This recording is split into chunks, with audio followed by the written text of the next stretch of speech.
The brain doesn't read prices the way we think it does. It scans, it shortcuts, it reaches for familiarity and comfort in the smallest possible window of time, a fraction of a second where logic hasn't arrived yet, but a decision already has. Under cold supermarket lights, a glowing 99 cents doesn't register as a number. It registers as less. Less than $1, less than resistance, less than a reason to stop and think. The mind anchors itself to the first digit and quietly ignores the rest, as if the decimal were a suggestion, not a fact. This isn't impulse. It's pattern recognition, a mental reflex shaped by evolution, trained by repetition, and refined by decades of commercial design. The leftmost digit becomes a signal, and the brain follows it without question, confident, efficient, and wrong. What feels like choice is often just interpretation. And what feels like savings is often just perception. So when a price ends at 9, the real transaction isn't happening at the checkout counter. It's happening inside the mind, where a tiny cognitive bias turns ordinary numbers into powerful levers. The question isn't why 99 cents is cheaper. It's why the brain insists on believing it is. That small misreading, one digit outweighing the rest, is known as left digit bias. It's a cognitive shortcut where the brain gives disproportionate importance to the first number it sees and rapidly downplays everything that follows.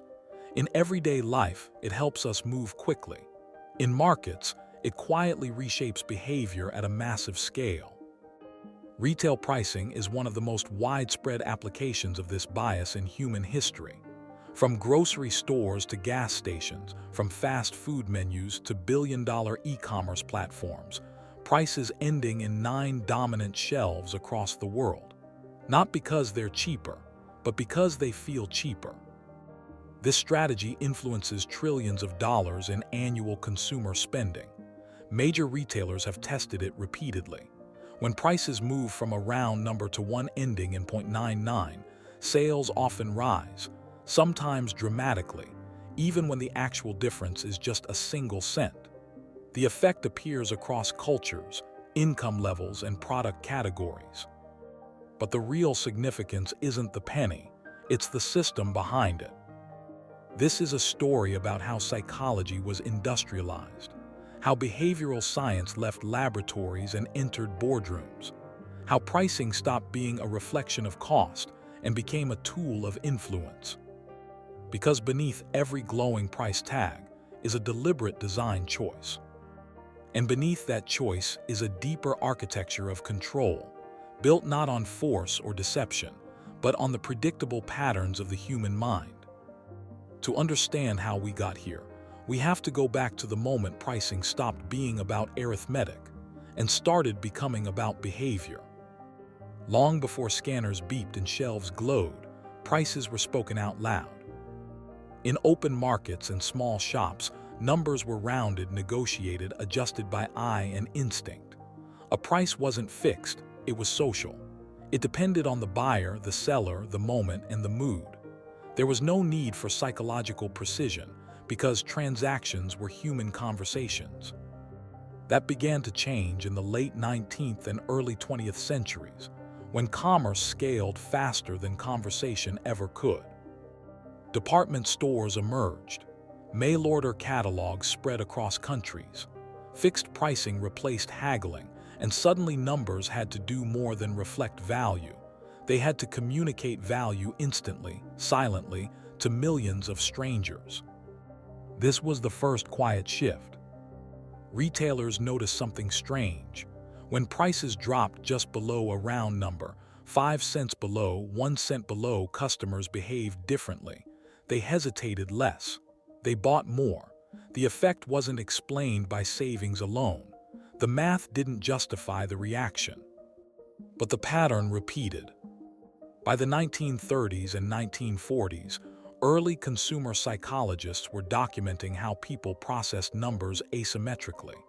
The brain didn't weigh each digit equally. It anchored on the leftmost number and adjusted insufficiently for the rest.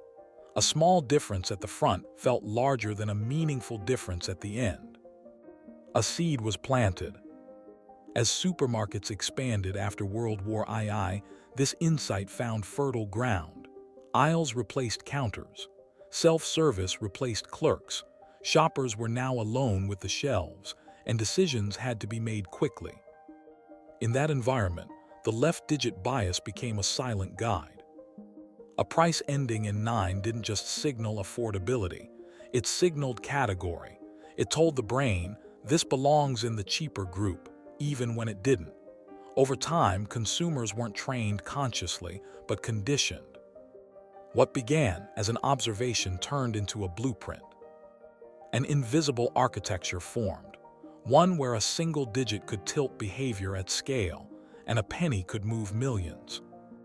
And once retailers realized this wasn't a trick, but a feature of human cognition, there was no turning back. Because the next phase wasn't about discovering the bias. It was about weaponizing it. The real acceleration didn't come from psychology. It came from data. By the late 20th century, retail had transformed into a measured, instrumented machine. Barcode scanners, digital inventory systems, and point-of-sale analytics turned every purchase into a data point. For the first time, pricing strategies could be tested at scale, adjusted in real time, and optimized for behavioral response. And the number 9 kept winning. Retail experiments throughout the 1970s and 1980s revealed a consistent pattern. Prices ending in 0.99 or 0.95 outperformed round numbers, even when the difference was negligible.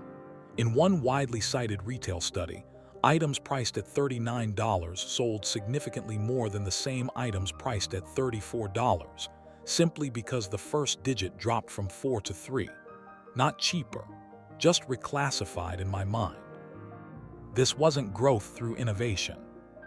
It was growth through perception. As multinational retailers expanded globally, this logic spread with them. Supermarkets, fast fashion chains, electronic stores, and later e-commerce platforms standardized psychological pricing across borders. What began as a retail trick became an international language. Then came the digital shift. Online shopping removed physical friction entirely. No cash, no counting, no tactile sense of loss. Prices became pure symbols on a screen processed faster, questioned less. In this environment, left-digit bias grew stronger, not weaker.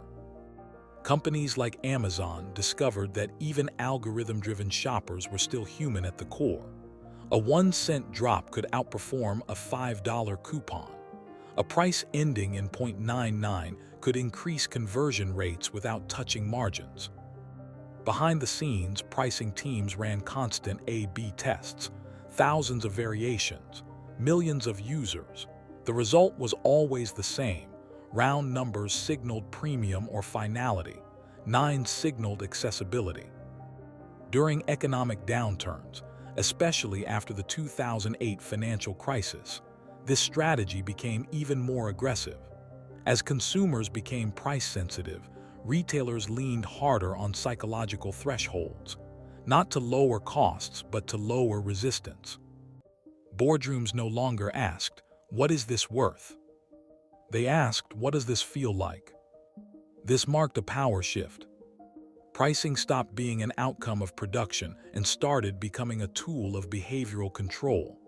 A soft influence, applied billions of times a day, shaping not just what people bought, but how they thought about value itself. And yet, the most important mechanisms were still invisible. Because the real engine of profit wasn't the 9. It was what the 9 allowed companies to hide. Beneath the glowing price tag lies a hidden engine of profit, a mechanism so subtle most people never notice it. It's not just the left-digit bias. It's the way it interacts with scale, perception, and psychology across millions of transactions. Each 0.99 is a lever, quietly tilting decisions in favor of the seller. Multiply that by thousands of products, hundreds of stores, or millions of online clicks, and a single cent becomes a fortune. Retailers learn to layer strategies, bundle items just below key thresholds, time discounts to exploit urgency, place high-margin products alongside slightly cheaper anchors that make the nine-ending item feel like a bargain. Every move calculated, every placement deliberate. Consider this. A product priced at $4.99 might sell 30–50% more units than the same product at $5, even though the difference is 1 cent. Across a chain of stores, that's millions in additional revenue per year. And the cost to implement it? Zero. It's not deception, it's design. Psychologists call this charm pricing, but in practice, it's a symphony of nudges. Consumers are subtly guided through perception, emotion, and expectation. Behavioral economists have confirmed that these patterns hold true even when shoppers are aware of them. The mind resists rational correction because the influence occurs beneath conscious thought. Some companies took this further, experimenting with fractional cents, dynamic pricing, and region-specific thresholds. A single digit can influence not just whether an item is purchased, but which item is chosen, how much is spent, and how future purchases are framed. It's invisible, systemic, and astonishingly effective. And this is why 99 cents is not about being cheaper. It's about exploiting a predictable vulnerability in the brain. Every penny-ending price is a whisper. By now, this is less, this is right. It's a glitch turned into profit. A silent lever in a global economic machine that rarely stops to explain itself. Every glowing 99 cents carries more than profit, it carries influence. Each decision shaped by a left-digit bias ripples through human behavior, subtly redefining how we value things, how we shop, and even how we think about money. Families make choices based on perception, not arithmetic. A parent stretches a budget by buying the cheaper cereal, never noticing the true cost adds up over months. A student convinces themselves a discounted subscription is affordable, unaware the price subtly nudges them toward consumption. These systems shape culture as much as commerce. Advertising, product placement, and psychological pricing create a rhythm in daily life. Small signals we barely register guide our habits, our priorities, and even our sense of what is normal.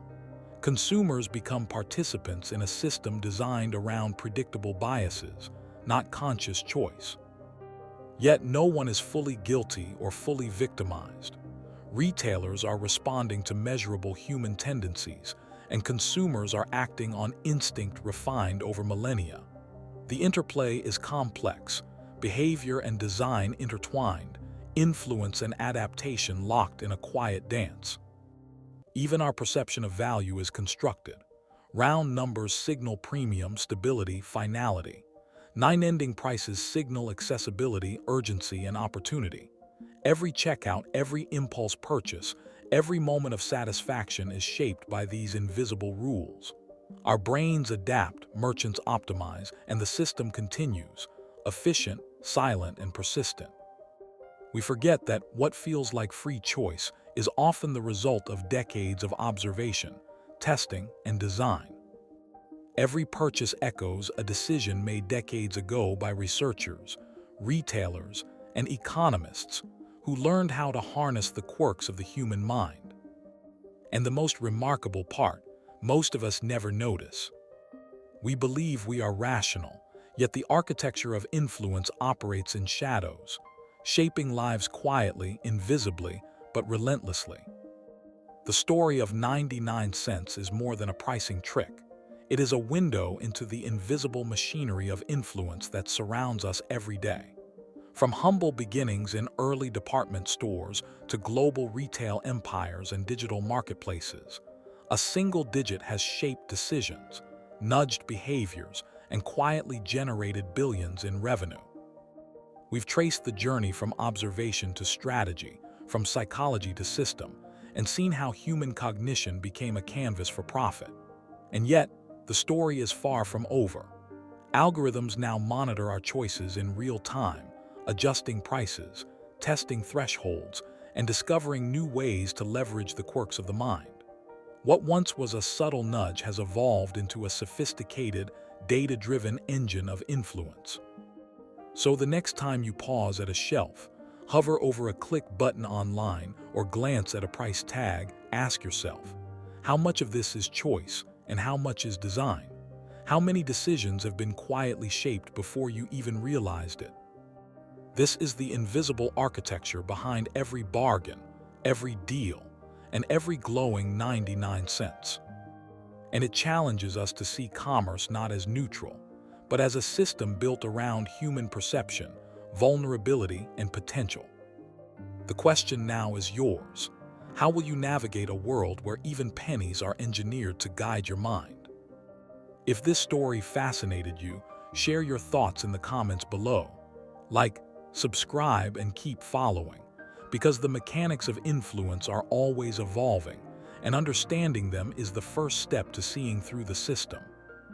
After all, knowing is the most powerful currency of all.